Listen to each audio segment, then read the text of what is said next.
Bienvenue dans le podcast Femmes puissantes, femmes inspirantes. Mon nom est Lynne Saint-Amand. C'est un plaisir d'être avec toi aujourd'hui. Je suis activatrice du pouvoir féminin. J'aide les femmes à s'aimer, à s'honorer, à être dans sa puissance, à être dans un état de sécurité, ressentir l'énergie de l'abondance, ressentir l'énergie de la richesse, le luxe et surtout se permettre de rayonner qui tu es.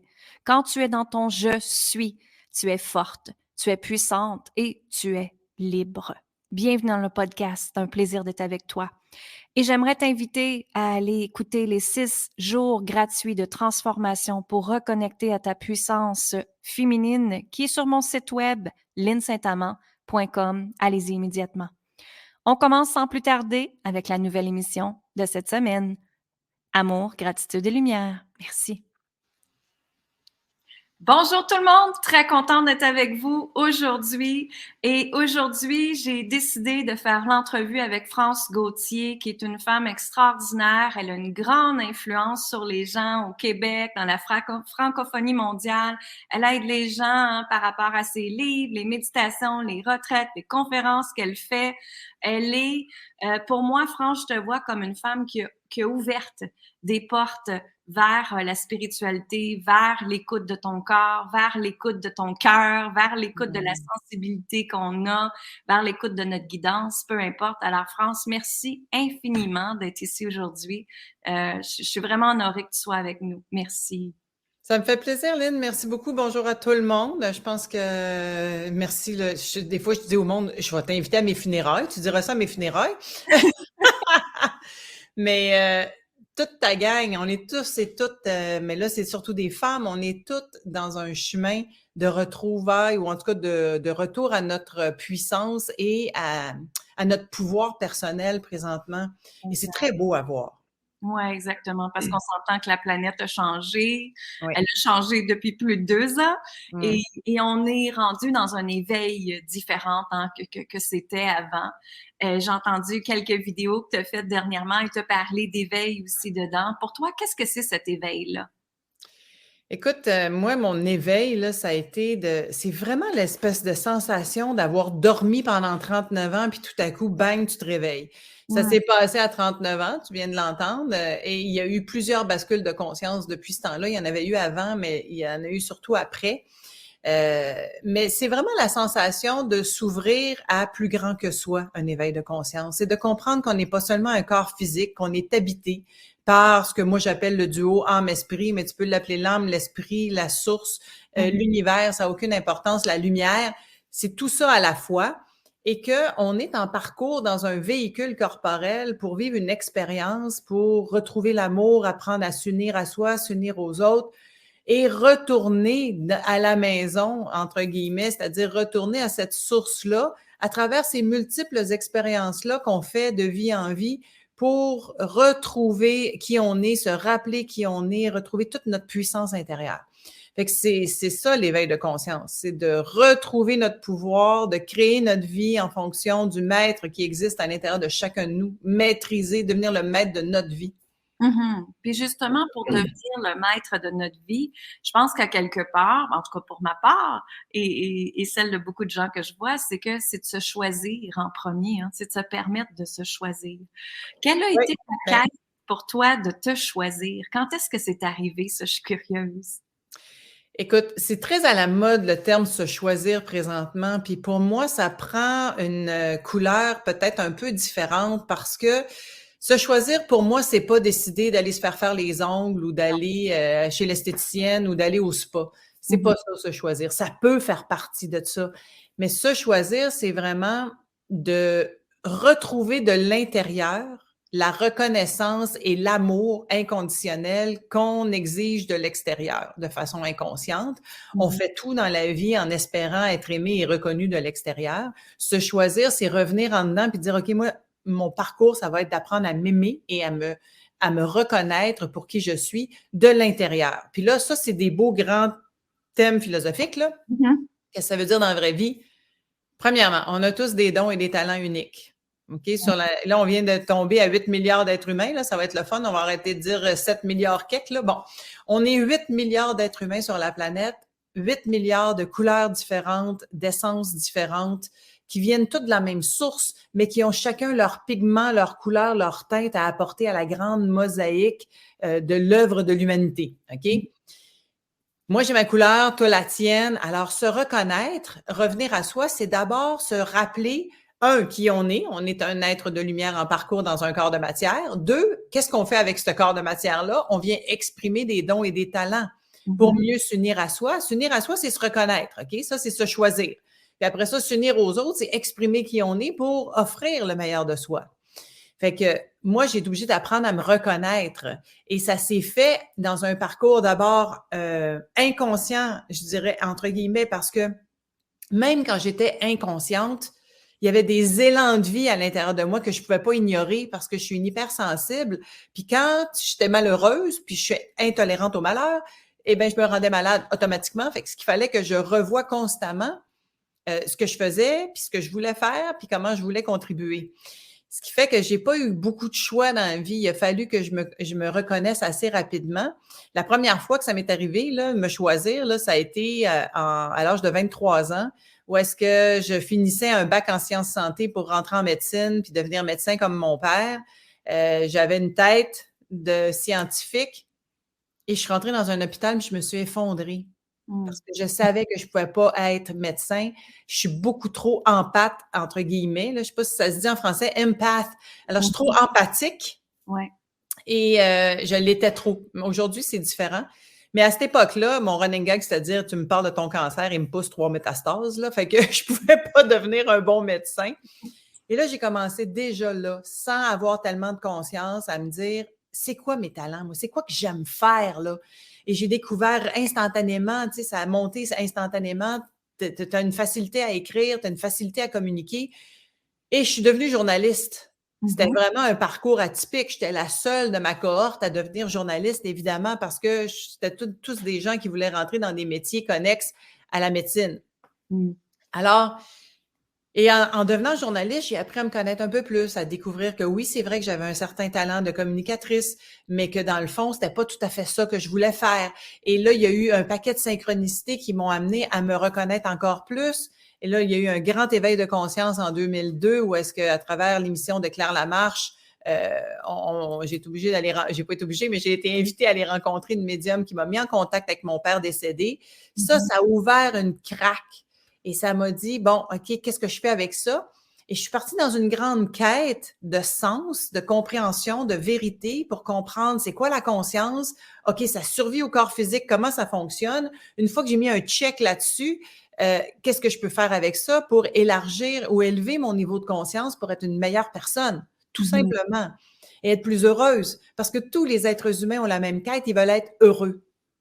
Exact. Et malheureusement, puisqu'on n'est pas guidé dès le jeune âge à se reconnaître de l'intérieur puis à s'aimer de l'intérieur, mais qu'on est poussé à donner des performances, des résultats pour être aimé et reconnu de l'extérieur, on a tout un chemin à détricoter pour revenir à l'intérieur. Ça a été ça le chemin des 20 dernières années pour moi. L'éveil, ça a fait comme, ben voyons donc, OK, là, je dormais donc bien, là, qu'est-ce qui s'est passé pendant toutes ces années-là? Maintenant, c'est sûr qu'en plus, là, tu sais, j'avais le bagage de journaliste d'enquête pour aller faire toutes ces recherches-là. Je m'y suis consacrée à temps plein, ce qui fait que depuis 20 ans, c'est mon mandat. Mais aujourd'hui, ce que j'enseigne quand je parle d'éveil de conscience, c'est vraiment de redonner le pouvoir aux gens pour leur dire, regarde, tu es le maître de ta vie. Il y a un grand maître qui sommeille en chacun de nous.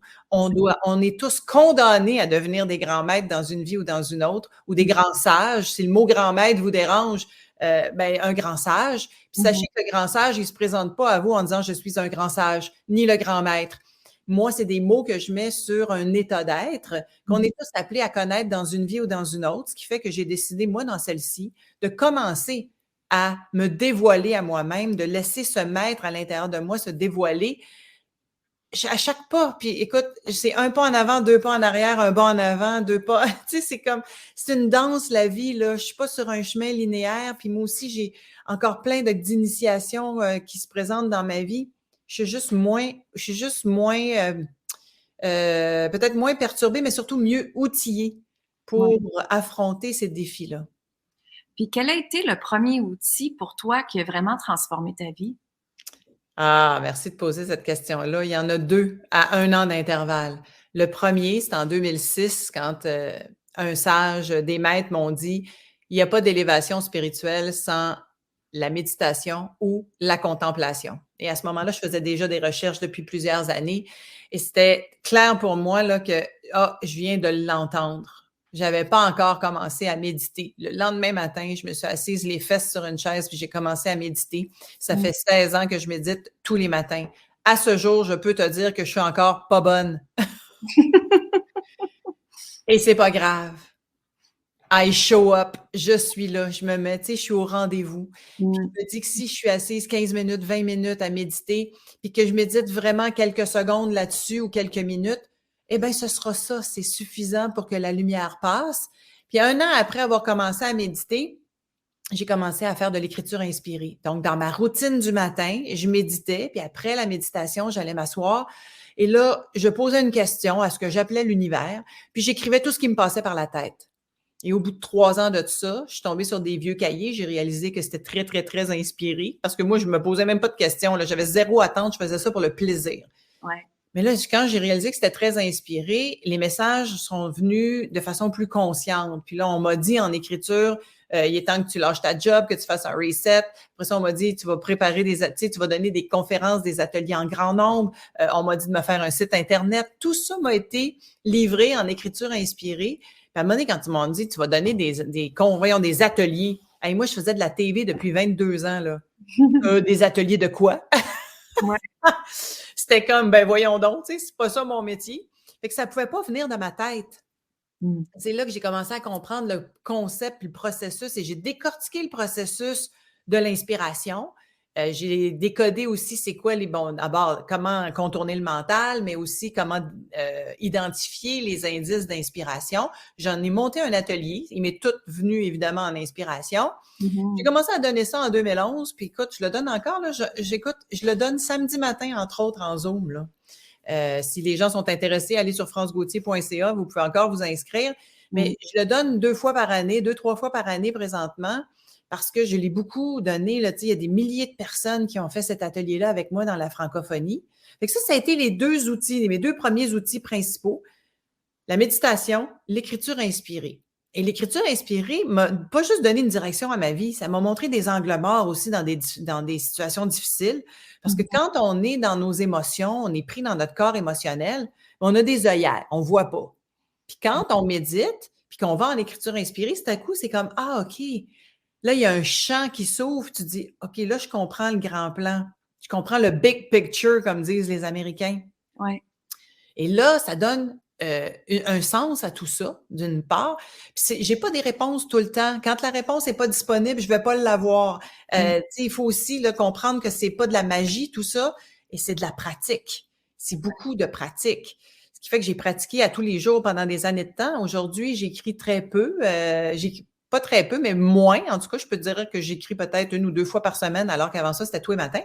Mmh. Mais quand j'en ressens le besoin, ce qui s'est passé en pratiquant l'écriture inspirée, c'est que ça a développé un mécanisme. Et quand je pose une question intérieurement après la méditation, je vais avoir des réponses. Mmh. Si je veux développer, là, je vais aller en écriture.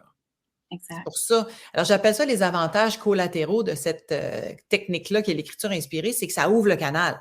Exact. Après ça, là, tu deviens conscient d'un paquet d'autres affaires. Là, Mmh. tu réalises que tu sais rien. Ça peut être décourageant par bout, mais en même temps, non, c'est un chemin extraordinaire. Moi, je me souviens, là, je me pétais les bretelles en 2012 parce que je pensais que j'étais rendue quelque part, là, tu sais, puis pas publiquement, là, mais tu sais, j'avais une espèce de satisfaction parce que ma vie allait bien, Mmh. j'étais en amour, mes affaires allaient bien, je contribuais, j'étais vraiment sur un nuage, OK? Fait que je pensais que j'étais arrivée quelque part. Et je rencontre des maîtres qui me disent: «Tu penses que tu es arrivé quelque part, hein? Relève la tête, là. Tu es juste à la ligne de départ». OK. Fait que ça a mis un peu d'humilité dans ma coupe. Et puis, c'est pas que je me pétais les bretelles publiquement, comme je te dis, là. C'était pas une affaire de je me vante de ça, mais j'avais l'impression, parce que tout allait bien, puis après ça, j'ai vécu un paquet d'initiations que, oh my God, OK, je comprends ce qu'il voulait me dire. Mais j'étais mieux outillée pour affronter les initiations en question. Et tu sais que le parcours vers la grande maîtrise, c'est que ça. C'est initiation sur initiation.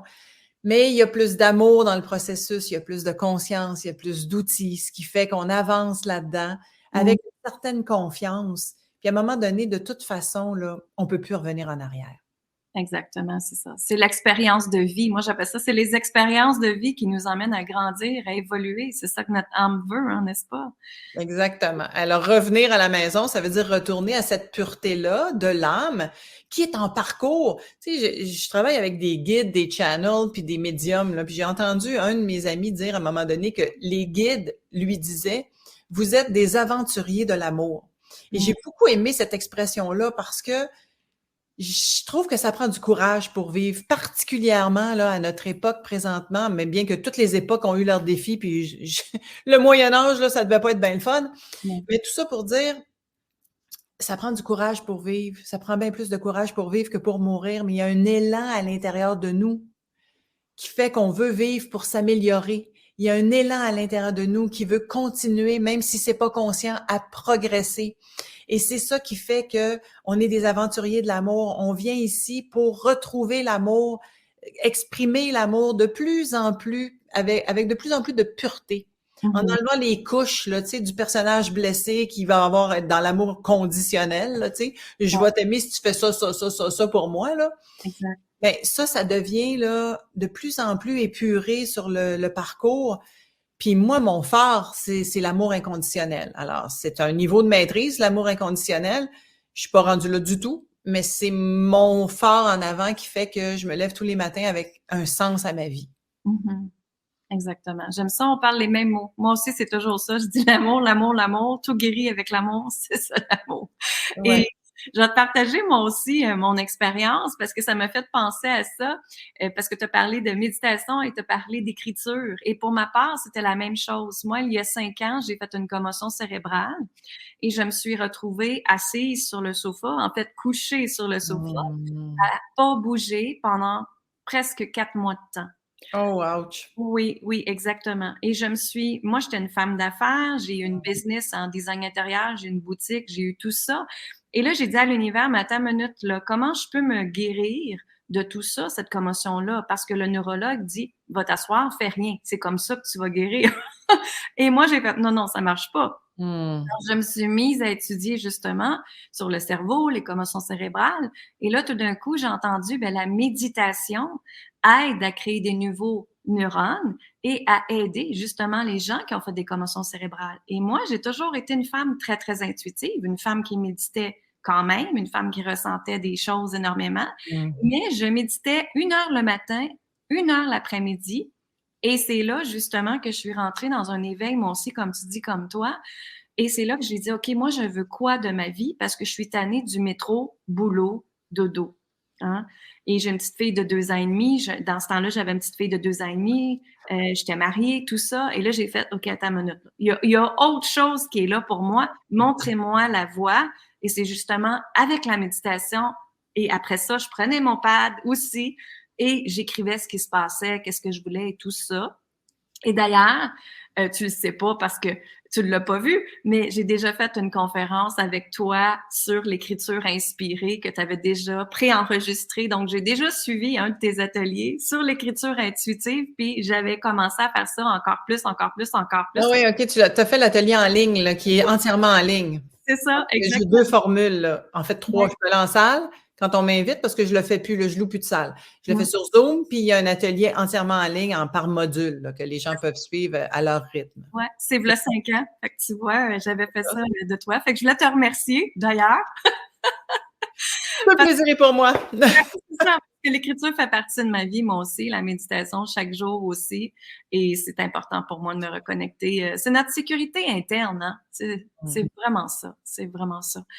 Pour qu'une Ah, ben, je suis contente d'entendre ça, ça me fait du bien parce qu'effectivement, là, c'est un outil exceptionnel. Tout le monde peut écrire. Puis c'est pas une affaire d'avoir une belle syntaxe ou de faire des fautes ou pas faire de fautes, là. C'est ton cahier à toi. C'est C'est ça. le message qui t'est livré qui est intéressant. Exact. Puis comment qu'une personne peut prendre, tu sais, moi, je me fais toujours poser la question, comment, Lynn, que je vais faire telle affaire? Comment que, tu sais, ils sont toujours dans le comment. Et le comment, pour moi, ça a une énergie de faire, de contraction, d'énergie masculine. Moi, je leur dis tout le temps, et si on allait dans le cœur pour prendre ta décision? J'aimerais ça que toi, tu élabores sur comment prendre une bonne décision éclairée, consciente, parce que je t'ai entendu en entendre parler dans tes vidéos aussi. Alors, comment France, ça dirait ça, elle? Ben, c'est le fun parce que j'ai créé un autre atelier complémentaire à l'écriture inspirée qui s'appelle Développer votre sensitivité. Qu'est-ce que la sensitivité? C'est le langage du corps. Le corps ne ment jamais, il va toujours te donner la réponse. On n'a pas été élevé, éduqué ou en tout cas conscientisé au fait que notre corps nous parle, ce qui fait qu'on ne l'a jamais entendu. Moi, je peux te dire que je suis allée à l'école et j'ai développé ce parti-là. Puis cette partie-là, à part pour certaines activités, là, c'était d'aucun intérêt pour moi. Je n'étais pas du tout en contact avec mon corps. Et ça m'est venu plus tard. D'abord, quand j'ai eu mes enfants, ça m'a ramené à mon corps parce que là, je sentais la vie bouger en moi, grandir en moi. En me reconnectant à mon corps, j'ai catché, ah, OK, je suis pas juste une brain, là, je suis pas juste une tête. Et à un moment donné, en 2008, j'ai contacté ce qu'on appelle la vibration du cœur. Et c'est ce que j'enseigne aujourd'hui dans Développer votre sensitivité. J'amène les gens vraiment. Et là, je t'en parle et à chaque fois que j'en parle, c'est drôle parce que là, tout ça se passe directement dans ma poitrine.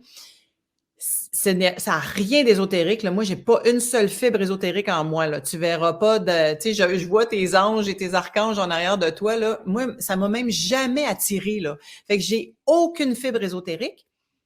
Et pourtant, je parle un langage qui pourrait passer pour être ésotérique, mais c'est de la physique pure, puis de la biologie, puis c'est vraiment de la physique, dans le sens que c'est de la physique quantique, là. Il se passe une énergie dans le cœur. Quand tu es à la bonne place, là, ta poitrine, elle vibre puis elle s'ouvre. Exact. Quand tu n'es pas à la bonne place, puis là, on va parler des grandes décisions de vie, là, parce que c'est pas pour savoir si tu tournes à gauche ou à droite là, pour éviter le trafic. OK? Ça, tu peux demander à ton esprit, puis jaser avec ton esprit, il va te le dire.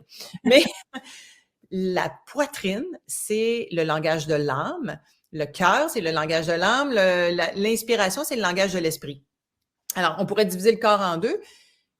Le langage de l'âme va vraiment t'amener à prendre les grandes décisions de ta vie si tu es à l'écoute. Alors, en découvrant à travers un ancien amoureux qui a été extraordinaire dans ma vie parce qu'il a été aussi un agent de grande guérison pour moi, Jimmy pour ne pas le nommer. Bon, mais on sortait pas encore ensemble, puis à un moment donné, je suis en méditation, puis je vois son visage apparaître dans mon écran mental, et là, la poitrine se met à me vibrer, là, mais tellement fort, je me disais, voyons donc, c'est quoi cette affaire-là? C'est comme si la cage thoracique avait voulu ouvrir, là, puis que le cœur allait me sortir. Fait que, bref, puis en plus, c'était quelqu'un que je connaissais à peine, puis que, tu sais, qui n'avait pas eu d'effet sur moi, là. Fait que là, je me dis, voyons donc, c'est quoi cette affaire-là? Alors, tu comprendras qu'il est devenu mon chum quelques mois plus tard, mais au-delà de tout ça, j'ai compris parce qu'on m'a dit, alors je travaillais entre autres avec Pierre Lessard à l'époque et les maîtres à travers Pierre. Pierre, c'est mon co-auteur pour 2 livres importants de grands enseignements spirituels et il est canal de maîtres ascensionnés. Alors, pour les gens qui ne comprennent pas ce langage-là, dans le fond, c'est un médium, puis il canalise des maîtres ascensionnés. Ouais. On y croit pas, ça n'a pas d'importance. Là, moi, je travaille avec ça depuis 15 ans, puis j'ai jamais été eu en bon français. Fait que et pourtant, je suis une journaliste d'enquête. S'il y avait eu un moindre doute en arrière de ça, c'est clair que je partais en courant ou je le dénonçais. Mais c'est pas ça qui s'est passé. Alors, les maîtres m'ont dit, vous avez reconnu la vibration du cœur, chère âme. Et là, toute votre vie là, va pouvoir s'ouvrir à cette fréquence-là.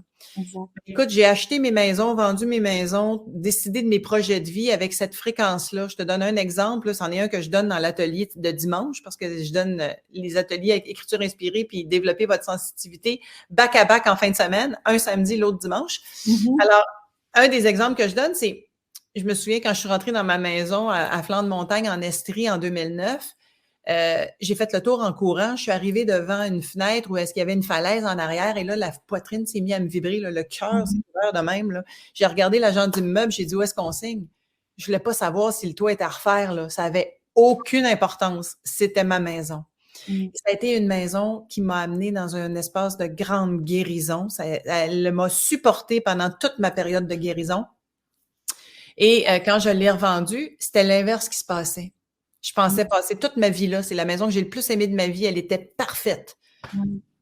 Mais l'idée de rester là une autre année me contractait la poitrine. Là, ça me serrait. Puis ça montait jusque dans la gorge. Mais tu sais, je savais, là, et là, le problème, c'est que la tête se met à s'obstiner en disant, ben voyons donc. Ben voyons donc. Tu sais, tu l'aimes, cette maison-là, si tu voulais prendre ta retraite ici. Ben, je l'ai vendue parce que je savais que c'était la chose à faire. Puis je ne pouvais même pas en parler autour de moi au début parce que le monde pensait que j'étais folle. Alors, il y a des choses que je garde pour moi ou que je vais simplement échanger avec des gens de confiance pour pas faire briser mon cycle. Puis, parce que ça se passe vraiment à un niveau où est-ce qu'on peut pas se planter. Le moment où on se plante, c'est quand on laisse le mental conditionné s'obstiner avec cette sensation-là. D'où le mot sensitivité. Hein, c'est pas de la sensiblerie, c'est pas de la sensibilité, c'est de la sensitivité. Donc, c'est des sensations dans le corps qui vont venir te dire oui, je suis à la bonne place, non, c'est pas pour moi. Puis quand non, c'est pas pour moi, ça veut pas dire que c'est pas bon. Ça veut juste dire que c'est pas pour toi présentement. Exact. Puis s'il se passe rien, c'est neutre, ça change rien. Tu peux acheter ou garder ta maison ou peu importe, ou bien prendre ce projet-là ou pas. C'est la même chose pour un travail, pour peu importe, là, tu sais. Quand tu rentres en dedans puis que tu as appris, et justement, et la méditation m'a amené ça, c'est que je suis capable de rentrer en dedans maintenant et d'écouter ça. Alors, toutes mes grandes décisions, puis les seules fois où je me suis plantée, puis c'est arrivé 2 fois, tout mon corps me disait « Va pas là, là », je suis allée pareil. Je me suis obstinée en me disant « Oh, je vais aller voir, on va essayer pareil ». Ouch! Ouais, c'est ça. Fait que quand tu n'écoutes pas les sensations, puis il y avait des contextes autour de ça, puis il y a toujours un contexte, c'est intéressant aussi parce que les 2 espaces les 2 fois dont je te parle, là, toutes les synchronicités étaient là aussi pour que je me mette le pied dans l'engrenage. Et il y avait quelque chose de karmique pour moi à vivre pour me libérer d'une charge, me libérer de quelque chose que je portais en moi. Fait que, tu sais, les synchronicités, on a l'impression que c'est toujours pour le meilleur, là, que ça va être l'espèce d'histoire fleur bleue de Cendrillon, là. Non. Les synchronicités vont t'amener à vivre ce que tu as à vivre pour évoluer. Exact. Des fois, ça peut faire mal, puis des fois, c'est très, très, très heureux. Et ça aussi, j'ai appris ça. Donc, j'ai appris que dans ces 2 expériences-là, je me ferai plus prendre parce que j'ai pas écouté ce qu'il y avait là. Exactement. De là, l'importance de toujours écouter son cœur. Ouais. Et L'autre, parce que quand je t'en parle, là, wow, c'est intense, là. J'ai juste besoin de le dire que mon cœur, il se met à l'œuvre. Et c'est pas mon cœur physique. C'est vraiment là ce qu'on appelle le cœur solaire. C'est un centre énergétique et ça se contracte ou ça va s'ouvrir. Il faut juste être présent. Ça prend juste un petit peu d'entraînement. Et l'atelier que j'ai monté, qui dure à peu près 4h30, 5 heures, là, ben, c'est vraiment juste ça, on s'entraîne à ça. Après ça, moi, j'ai une fille, entre autres, que j'ai retrouvée dans un atelier parce que je donne des retraites aux Spacemen là, 2 fois par année qui s'appelle Éveil au maître en soi. Il y a une fille qui avait fait l'atelier sur la sensitivité, puis écoute, elle me saute au cou, là, tu sais. Elle dit « Oh, j'écoute, là, ça a tellement été extraordinaire pour moi, là. J'ai pris toutes mes décisions à partir de là, j'ai pris ma retraite, je sais où est-ce que je m'en vais, je sais c'est quoi mon prochain projet, tout vibre ou se ferme, en tout cas. » Et j'ai aussi eu, à un moment donné, un philosophe, un prof de philo, tout dans sa tête, là, tu sais. Ouais. Puis il comprenait pas, là, tu sais. Puis il fait cet atelier-là avec moi parce qu'il en avait fait d'autres, des week-ends, puis des week-ends complets. Et là, à la fin de cet atelier-là, il me dit « Ah mon Dieu, OK, là, je viens de catcher, là, c'est la première fois que je ressens quelque chose dans mon corps, là, tu sais. » Fait que souvent, on a été déconnectés parce qu'on a tout misé sur l'intelligence cognitive. Hein. On est allé à l'école, on a développé notre intellect, notre analyse mentale. Puis on a complètement oublié que le corps est une antenne. C'était des affaires d'ésotérique, puis de grand-mère, puis tu sais, de sorcière brûlée au bûcher, là. Exact. Alors qu'on est avant tout un être spirituel et une antenne. Exactement. En plein ça. Puis moi aussi, c'est la même affaire. Tu sais, mais j'ai toujours pris, moi, là, vraiment, je peux dire, j'ai toujours pris mes décisions par amour pour moi, avec mon cœur. Puis ça a toujours été guidé avec mon intuition. Mon intuition, je l'appelle mon inspiration divine. Hein. Fait que pour moi, ça a toujours été ça. Puis je continue à le faire. Puis quand je le fais, les gens comprennent pas. Je me fais dire, ben voyons, t'es folle pour. Mais pour moi, c'est ça que c'est et c'est ça que je ressens Puis Mmh. c'est ça ma sécurité puis ma force à l'intérieur de moi. Fait que c'est tellement ça. Puis moi aussi, seulement faire, j'emmène les gens dans mes formations à venir dans l'amour, prendre tes décisions avec amour et non avec la tête. Puis le fameux jugement de qu'est-ce que les autres vont dire, qu'est-ce que les autres vont penser. Moi, je suis tout le temps, on s'en fout ça. Ce qui est important, c'est toi. You know? Ouais. Puis on s'en fout, puis en même temps, il y a toujours moyen d'envelopper ça, tu sais, comme quand j'ai vendu ma maison, là, que tout le monde pensait que je garderais toute ma vie, puis que les enfants quand même étaient un peu déçus, là, la plus jeune surtout, ben c'est parce que j'avais un autre projet.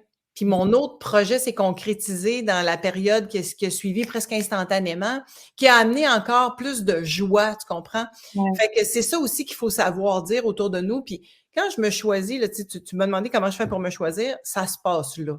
C'est Mhm. vraiment ça. Moi, ça se passe dans ma poitrine.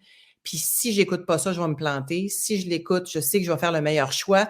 Et ce choix-là va être enveloppé. Il va être enveloppé de quelque chose de plus intéressant pour moi par la suite. Alors, c'est comme ça que je le vends aux autres autour de moi en disant, t'inquiète, on s'en va à la bonne place, là. C'est ça, exactement. Puis, qu'est-ce que tu dirais à la personne qui hésite justement à s'en aller à la bonne place? Parce que je vois beaucoup de femmes qui ont été abusées, des femmes qui sont dans des relations qui sont pas Mmh. nécessairement harmonieuses. Donc, comment leur donner, de leur dire, regarde, tu as un autre choix, là. Qu'est-ce que ce serait que tu leur dirais, toi? Écoute, là, on rentre dans quelque chose qui est très complexe, hein, puis qui se règle pas en claquant des doigts. C'est des petits pas. Mm. C'est des petits pas, puis je pense qu'il faut faire confiance aux petits pas. Alors, je commence, moi, tu sais, je vais te donner l'exemple qu'en 2011, là, j'ai vécu l'été le plus difficile de ma vie où est-ce que je suis descendue au plus bas de cette vie-ci, en tout cas. Puis, j'étais pas sûre de me relever de là. Mhm. Et finalement, j'ai compris que il y avait une seule voie pour moi pour me relever de là, c'était de rentrer dans ma souffrance, d'aller à sa rencontre. Hein, les maîtres disent: «Accueillez votre souffrance parce qu'elle a un message pour vous». Moi, ça m'énervait là, beaucoup cette ligne-là parce que j'avais l'impression que c'était passif d'accueillir sa souffrance, il fallait la subir. Fait que je suis Mhm. allée à sa rencontre, j'ai juste changé le mot pour faire la même affaire que ce qu'on me disait, mais puisque j'étais têtue puis que j'étais attachée ou en tout cas j'étais un peu rebelle, j'ai changé le mot puis j'ai fait la même affaire. Et la souffrance vient toujours de notre résistance. Entendez-le, là. Souffrance égale résistance ou résistance égale souffrance. Exact. Et je résistais. Je résistais à laisser tomber, à me détacher, à laisser tomber des couches de personnages. Ce qui Mm. fait qu'en allant à la rencontre de ma souffrance, ça m'a donné un niveau de présence qui a fait que je venais de semer ma première petite graine de joie. Parce que je ne pouvais pas trouver ma joie tellement j'étais souffrante, là. Mhm. Alors, la première petite graine de joie, là, ben, j'avais beau lire Choisir la joie, là, ça marchait pas. C'est venu de OK, va à la rencontre de ça. Je suis rentrée à l'intérieur de mon corps, là, puis je suis allée, je te dis, là, je faisais comme un scan de mon corps, là, puis j'allais voir toutes mes cellules, puis je disais, OK, on est souffrant, là, qu'est-ce qui se passe, là? Je Mhm. vais aller vous prendre dans mes bras, je vais juste accepter que c'est là pour l'instant, là. Et j'ai fait ça pendant des jours de temps. Puis à un moment donné, ça a mis une première petite graine de joie que j'ai pu arroser en faisant des choix. Mhm. Premièrement, arrêter d'écouter les nouvelles parce que ça me downait, ça me tirait vers le bas. Mhm. Écouter juste des trucs à la télé qui me faisaient rire ou qui me faisaient du bien, des séries, des comédies, mettre de la musique que j'aime, marcher en forêt, voir des amis que j'aime. Et tranquillement, ça s'est mis à aller un peu mieux, puis c'était 2 sur 3, puis 3 sur 4, puis à un moment donné, 5 sur 5, tu sais? Mhm. Et 5 sur 5 là, ça a été une grande libération parce que c'était pas la première fois que je tombais, mais c'était la première fois que je tombais aussi bas et que je pensais ne pas pour une peine de trahison, là, tu sais, si on veut le contexte, là, c'était une peine de trahison, une Ouais. histoire d'amourette puis de cégep, là, mais tu sais, quand on est dans notre on est dans notre, plexus solaire, donc dans notre corps émotionnel qui a 8 ans d'âge émotionnel, là, Mhm. eh ben, il y a pas grand-chose d'autre à faire que d'aller donner de l'amour.